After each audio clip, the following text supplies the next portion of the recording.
Today, we're diving into a wild story about a swimsuit scandal in the least likely of places, a surf school. Strap in as we unravel the tale of an entitled mom, an office slut accusation, and the unexpected comedy that ensues. I mentioned this in passing in the comments of another post of mine, but people seem to want an explanation, so I'm a surf instructor at a surf school on the beach. It was the end of the day. I had just finished my final class. I'd done 5 hour-long classes in a row, and I was covered in water and wet sand, so I just wanted to get the thing off me and maybe go for a swim before I left the beach. I was in the surf shack we're based in with 3 co-workers who I'll call Sam, Joe, and Mick. Names changed, but Sam in real life has an equally gender-neutral name. I texted my boyfriend, who confirmed he was 5 minutes away. I'd already finished my part of the closing up process, so while Sam put the close sign on the door and locked up the filing cabinet, and Joe and Mick sorted out the wetsuits and put the boards back in their holders, I left the boys to finish up and went to the changing area to strip off my wetsuit. I'd gotten down to my tankini when I heard a loud, nasally American accented voice. "Excuse me? Hello? Service, please?" Seeing the boys were occupied, I pulled on my skirt and went to the door. Em did not look like a stereotypical Karen. Long hair, tan, wearing a bikini with a big floppy beach hat and a sarong around her waist.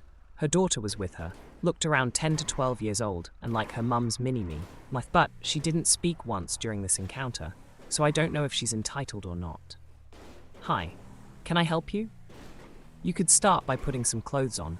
My tankini is covering about the same amount of skin as a one-piece would, aside from a strip of exposed skin by my waist, and I'll admit that the neckline is kind of low, but EM is literally wearing a bikini with way more exposed skin than me.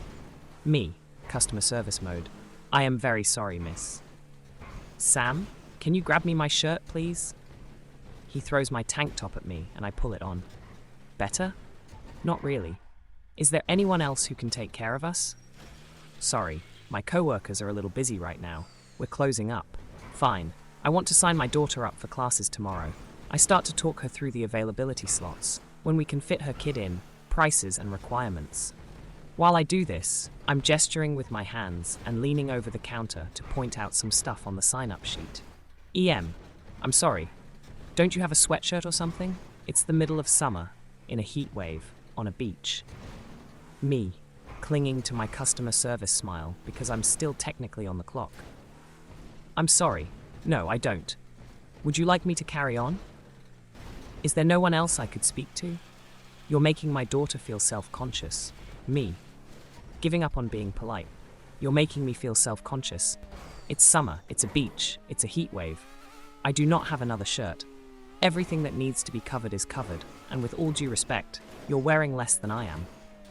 Sam, wearing a t-shirt and denim shorts, hears all this and recognizes my tone as my "I'm about to snap" tone, so he looks at me, I nod at him, and he jumps in. "So I'd be happy to help you, miss. My name is Sam." "OP, why don't you go?" "Sam is a guy?" "Last I checked." "I thought you were a girl. Sorry to disappoint." To me, "Do you think it's appropriate to wander around like that when there's a young man nearby? You should report her to HR. It's a beach. People walk round in less all the time. It's inappropriate. You're wearing a bikini." "I'm not working, she is. You do know this is a surf school?" Mick and Joe hear the noise. EM hasn't raised her voice or yelled or anything, but they can hear the tone of the conversation and decide they should step in just in case. Mick and Joe are both wearing board shorts and flip-flops, no shirts. Mick, coming up behind me, "Is there a problem here?" Joe, at Mick's side, "Anything we can help with?" EM's eyes go wide. She looks between me and the 3 boys in shock and horror. Recovering herself, "I was just saying that. She was just telling me to put some clothes on. You know this is a beach, right? If anything, she's overdressed. You can see she's not going to persuade me to magically summon more clothing to wear. And you can tell from her eyes, she knows the boys won't agree with her." Then a thought hits her like a brick to her hollow head. Just what were you 4 doing back there? Closing up. I'm not stupid. I beg to differ. You're telling me she answered the door practically naked, and y'all are wearing barely anything but nothing's going on here. Mick, Opie, we've told you not to answer the door naked. Naked. Don't you laugh at me, you little whore. I know what's going on here, you perverts. Sam, who is gay, is in all out, doubled over, peals of laughter. EM's daughter looks really embarrassed and is bright red with her face in her hands. You think that? Trails off mid-sentence in favor of more laughing. Oh, sure. Everyone protects the office slut. Joe literally falls to the floor, clutching his stomach. Yeah, now, if you don't mind, we're mid-orgy, so get in or get out. It's just then that my boyfriend shows up. Boyfriend sees me, Joe, Sam and Mick pissing ourselves laughing, Em looking homicidal and the daughter bright red with her face in her hands.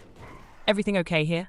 Boyfriend comes over and gives me a hug, and I get the frankly genius idea to pull him in for a kiss in full view of EM. EM screeches, some demonic noise that only dogs can hear, and stomps off, her poor daughter in tow. And that's the last we ever heard from her. And with that, our beach saga comes to an end. Remember, life's too short to worry about what others think, especially when you're just doing your job. Don't forget to hit that like button if you've enjoyed the story, and subscribe for more wild tales and daily adventures.